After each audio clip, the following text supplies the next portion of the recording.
In these problems, we're solving quadratic inequalities. So there isn't an equal sign here anymore. There's a, in this case, a greater than or equal to sign. And the solutions for these things can be expressed as inequalities, or there's something called interval notation that I'll show you if you haven't seen it before. This is a quadratic here. If you multiplied that out, you would see that clearly. But we don't want to multiply it out. They've actually done some work for us here by factoring it.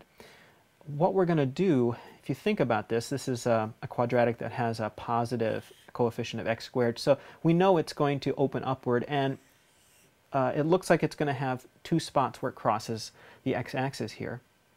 Those two spots are going to be where x equals 0. So we'll go ahead and finish solving this as we would normally. We get x equals -8 and x equals 5/6.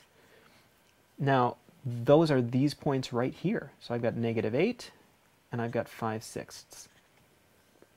Since we know this quadratic opens up, we know that the equation is, the function is below 0. It's less than 0 between these 2 points.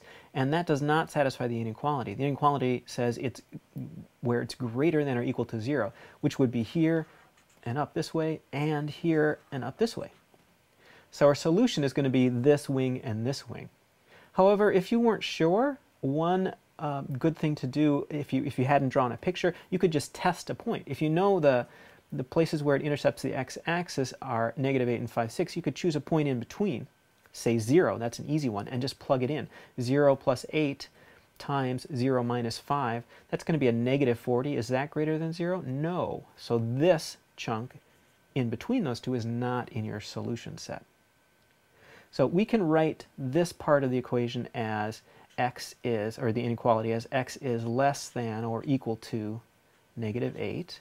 And this part as x is greater than or equal to 5/6. So that's one way to express this solution set. X is less than or equal to -8, or x is greater than or equal to 5/6. The other way to express it would be to talk about the intervals. There are 3 intervals here, from -infinity way down here all the way up to 8, from -8 to 5/6, and then from 5/6 up to positive infinity. The way we would write this in interval notation, we'd start with -infinity, going up to -8, and including -8. So including means it gives us a square bracket. We don't include negative infinity in this because the idea of negative infinity, it's not really a number that exists, it's more of a concept. So that's why you always have the rounded bracket with negative infinity. If this was not a less than or equal to, if it was just a less than, you'd have a rounded bracket there as well. So that's one chunk of it. And then the other chunk, so we put a union symbol here, is where x is greater than 5/6, greater than or equal to 5/6. So we include 5/6, and we go up to infinity. So that's how to write the same thing in interval notation. All right, let's try one more of these. We have x squared minus 7x is greater than or equal to 30. So we'll set this equal to 0 first, and we'll go ahead and see if we can factor. So x squared minus 7x minus 30 is greater than or equal to 0. And let's see, looks like x minus 10 and x plus 3 is going to do that. So we have solutions of x equals 10 and x equals -3. So if we were to put this on a number line, we'd have -3 and 10.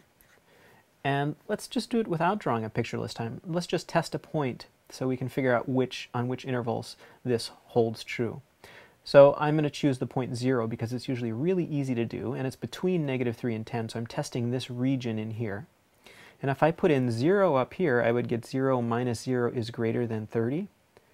Well, is it? No, it's not. So this does not satisfy the inequality. So that's not going to be part of our answer. The way it works with quadratics is you know that it's either the middle that's going to do it or it's the 2 ends. Here again, it's the 2 ends. So we've got x is less than or equal to -3, or x is greater than or equal to 10. Or if you put this in interval notation, you'd have -infinity up to -3 and including that, and 10 up to infinity. So that's a little bit of work with solving quadratic inequalities. My name is Larry. I'm a teacher at EdVisions off campus. It's an online project-based school in Minnesota. If you're interested, you can check us out online at lovethisSchool.org. Thanks.